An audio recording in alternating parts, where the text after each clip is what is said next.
इस घुटन और अपमान को उन्होंने झेला है।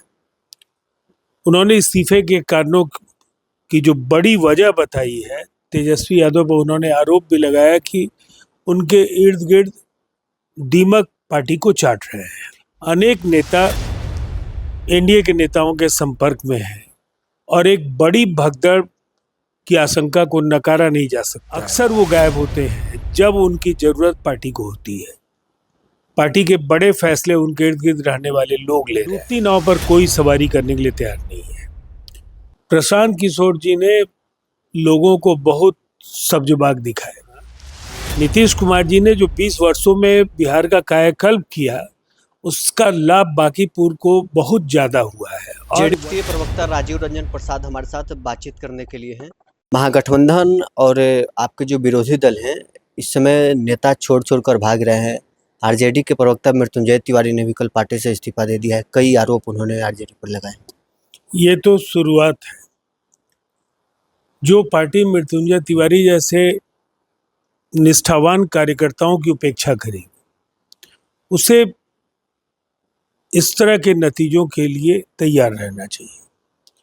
लंबे समय से मृत्युंजय तिवारी पार्टी के नीतियों और कार्यक्रमों को जन जन तक पहुंचाने का काम कर रहे थे, लेकिन जिस घुटन और अपमान को उन्होंने झेला है, उन्होंने इस्तीफे के कारणों की जो बड़ी वजह बताई है, तेजस्वी यादव पर उन्होंने आरोप भी लगाया कि उनके इर्द गिर्द दीमक पार्टी को चाट रहे हैं और उनके साथ सही व्यवहार नहीं हुआ। उन्हें पार्टी ने मान सम्मान नहीं दिया। कमोबेश पार्टी के ज्यादातर नेताओं और कार्यकर्ताओं की राय यही है। अनेक नेता एनडीए के नेताओं के संपर्क में हैं और एक बड़ी भगदड़ की आशंका को नकारा नहीं जा सकता है। आरजेडी इसलिए भी मुश्किलों का सामना कर रही है कि एक तरफ विधानमंडल का सत्र शुरू होगा, विधानसभा के उपचुनाव हैं और तेजस्वी यादव छुट्टियों का आनंद ले रहे हैं। पटना से अक्सर वो गायब होते हैं जब उनकी जरूरत पार्टी को होती है। पार्टी के बड़े फैसले उनके इर्द गिर्द रहने वाले लोग ले रहे हैं। तो मैं तो यही कहूँगा कि आने वाला समय आरजेडी का जो खिसकता हुआ जो आधार है, वो और सिकुड़ेगा। उनके अनेक नेता और कार्यकर्ता उनका दामन छोड़ सकते हैं। मृत्युंजय तिवारी ने भी आरोप लगाया है कि पार्टी में वो लालू राबड़ी का कोई कदर नहीं है।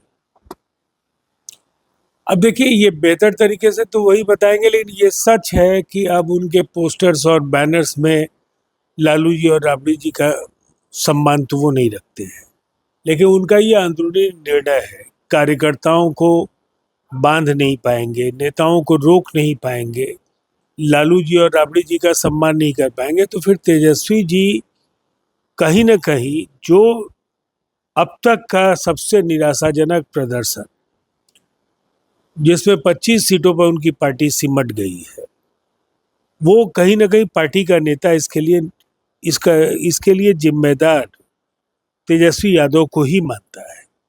बीते दिन लगातार प्रशांत किशोर को छोड़कर उनके नेता जा रहे हैं। प्रोफेसर केसी सिन्हा जैसे लोग भी उनको छोड़कर भाजपा में शामिल हो गए। देखिए, डूबती नाव पर कोई सवारी करने के लिए तैयार नहीं है। प्रशांत किशोर जी ने लोगों को बहुत सब्जबाग दिखाए, लेकिन 243 सीटों पर उम्मीदवार खड़े करने के बाद ज्यादातर स्थानों पर उनके उम्मीदवारों की जमानत जब्त हुई और एक भी सीट वो हासिल नहीं कर पाए। अब एक बड़ी राजनीतिक भूल उनसे हुई है। जिस क्षेत्र से उनका कोई लेना देना नहीं, उस क्षेत्र में जहां भारतीय जनता पार्टी ने 95 से आज तक लगातार शानदार जीत दर्ज करने का काम किया।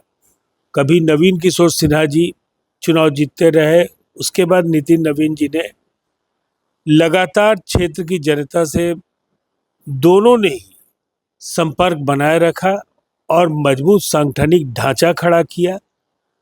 अब वो सीट जो उनके राष्ट्रीय अध्यक्ष बनने से खाली हुई है, वहां इस भ्रम में रहना कि उम्मीदवार नया है, वहां भारतीय जनता पार्टी की संस्कृति है, वहां पार्टी लड़ती है।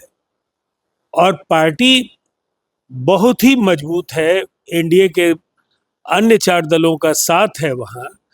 नीतीश कुमार जी ने जो 20 वर्षों में बिहार का कायाकल्प किया, उसका लाभ बांकीपुर को बहुत ज़्यादा हुआ है। और वही शानदार जो काम है, जो एक विरासत नीतीश कुमार जी की है, उसको सम्राट जी आगे बढ़ा रहे हैं। इस उपचुनाव में बांकीपुर की जनता काम के आधार पर वोट कर रही है और इसीलिए एक ऐतिहासिक अंतर से वहाँ बीजेपी और एनडीए की जीत सुनिश्चित है। बांकीपुर उपचुनाव को लेकर 422 बूथ अध्यक्षों के साथ कल राष्ट्रीय जनता दल ने बैठक की थी। तैयारी अपनी तेज अब आरजेडी कर दी। कहाँ से उनके पास 422 बूथों पर उनके कार्यकर्ता होंगे? आरजेडी या कांग्रेस के पास शहर में कोई संगठन नहीं है।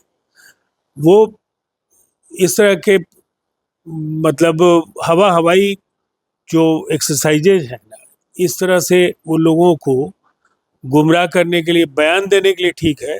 कहीं बूथ स्तरीय संगठन आरजेडी और कांग्रेस का पटना में नहीं है। चलिए, जेडीयू के राष्ट्रीय प्रवक्ता राजीव रंजन प्रसाद हमारे साथ बातचीत कर रहे थे। तमाम सवालों पर क्या कुछ इनका प्रतिक्रिया था आपने सुना है। बहरहाल इस खबर में इतना ही। आप बने रहे न्यूज़ नेशन के साथ।